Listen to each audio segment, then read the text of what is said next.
Hi guys, in this video we will see how to permanently remove or uninstall your printer installed in your Windows 11 and 10 system. You can easily uninstall or remove your printer. Right click on a start button and choose settings. Here from the left side of settings go to Bluetooth and devices. From the right side you will find the option printers and scanners. Click on it. Here all your printer installed in your system will show here. Go to your printer which you want to remove and here simply click on remove button. This will completely remove your printer from your device. Choose remove and your printer is successfully removed.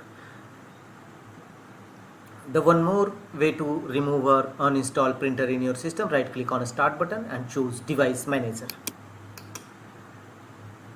Device manager window will now open. Here go to the available printer driver section, go to print queue, expand print queue driver, and here you will find all your printer driver. Simply right click on it and you can see recently deleted item is not visible here.